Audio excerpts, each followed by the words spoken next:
You welcome to the group of the fortunate, prosperous, and favored by God. This is a group for those whose delight are in the Word of God. It aims at bringing about deep transformation and spiritual multiplication. Diligently and systematically, the Word of truth shall rightly be studied, that it will be accurately and skillfully handled and taught. As unashamed workers, we shall avoid all irrelevant thoughts or dealings that lead to ungodliness or deviation from the truth. The firm foundation of the group stands and bear this seal. Esteem the word God as right concerning everything. Hate every false ways. Just as the book of Psalm 119 verse 128 says, may the good Lord give you understanding and to study His word. May be blessed in Jesus' name. Be diligent to present yourself approved to God, a workman who does not need to be ashamed, rightly dividing the word of truth, says 2 Timothy chapter 2 verse 15. This is the key to understanding. Understanding the word of God demands diligence.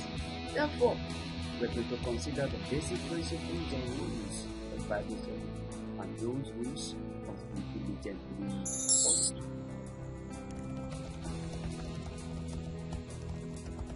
Regardless of the methods of study, the following principles can be used. Asking the right kind of question. What does this actually mean? You need to know how to ask the appropriate kinds of questions. The more questions you ask about the chosen text of study, the more new truth will jump out of the text. In fact, Bible study helps to develop a more inquisitive. The second thing on the principles which can therefore be used for the Bible study is taking notes on observations and discoveries. You need to put to writings what you have discovered for your chosen text, and this therefore will form your spiritual notebook containing the God-given insights. Requiring said, if you haven't put your observations down on paper, you haven't really thought about them. Therefore, you need to take notes, write. The third, applying the text to daily living. You need to apply the text to present situation, to your life. The word needs to be applied. Like D.L. Moody says, the Bible was not given to increase our knowledge but to change our lives. Therefore, apply the word. Let it change you. Let it have effect on you. Requiring also added, it is impossible to know the word of God and not know the God of the word. You need to know the God of the word. So in one sense, the study of the Bible to bring about deep transformation. Now let's consider a systematic process of studying the Bible. To study the Bible, you need to take note of the following process.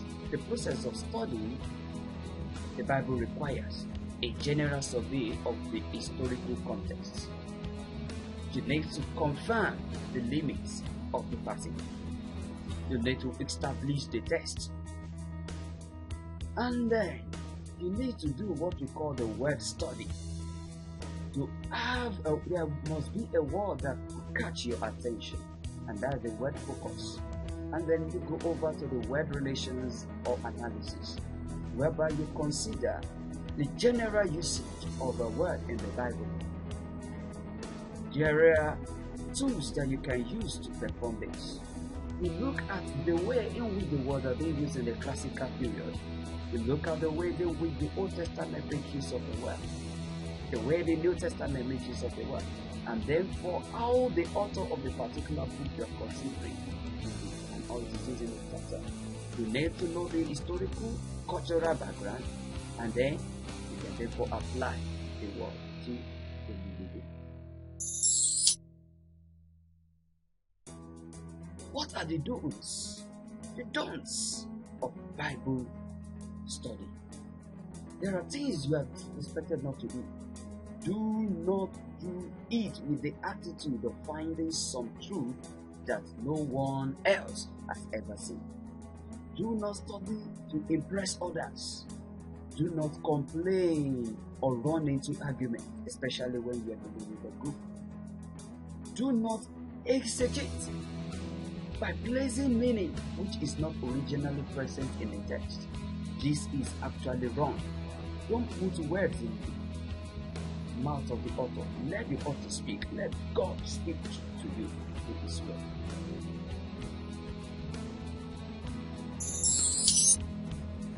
How can Bible be studied? How can we therefore study the Bible?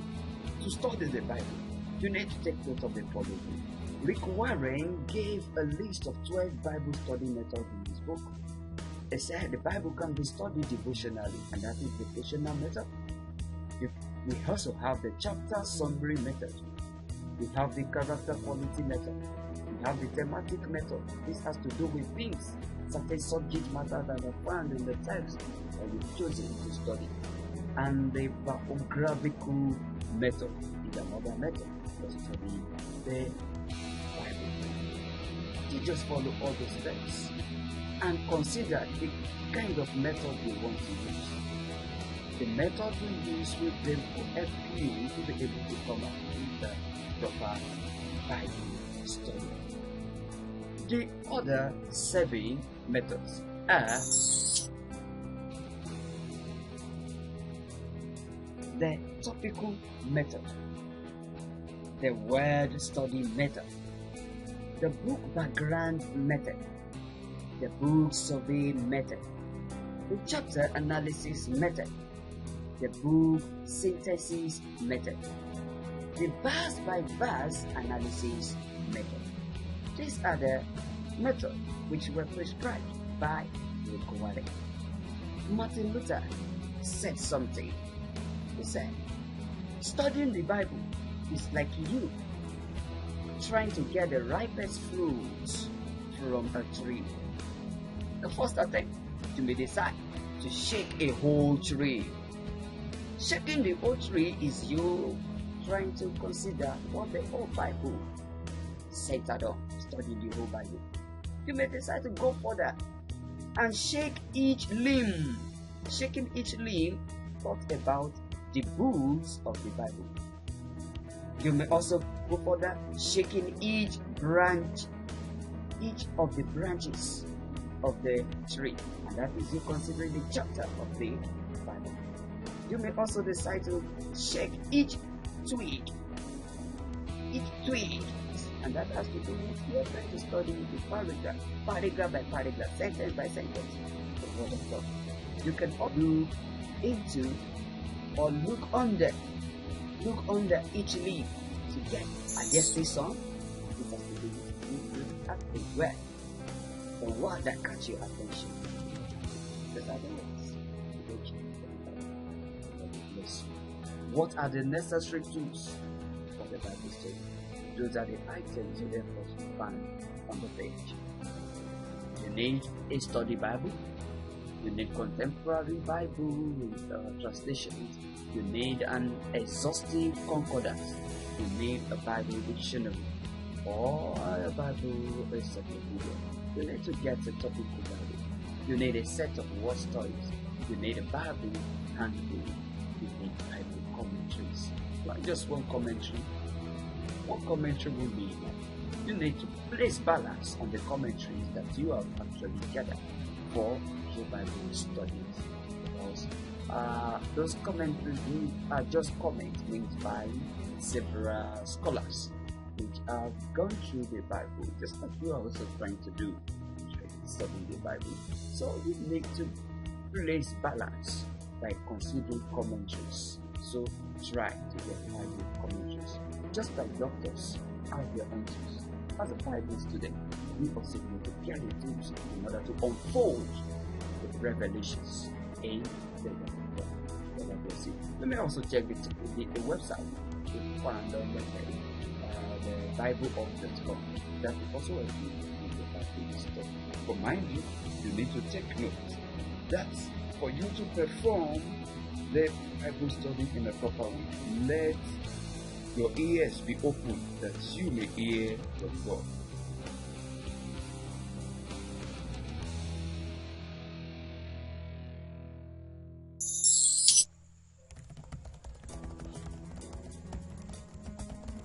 Now let's look at the effect of God's word on those who take delight in it. In the book of Psalm 1 verse 2 to 3, you can see the benefit of you taking delight in the word of God. When you take delight in the word of God, you will be like a tree firmly planted by the river bank.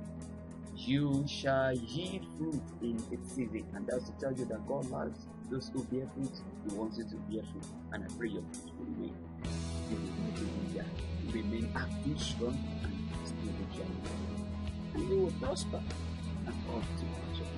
I believe you need to be good. You want to grow. I pray you will grow into the image of yourself. So keep looking. Jesus in the book. You can preach Jesus in the whole of the Bible. The unaltered way. Preaching Jesus in the whole of the scripture. So you can also look at Jesus. You can see Jesus, and I pray you will see Jesus as you study the Bible. The Lord will speak to you.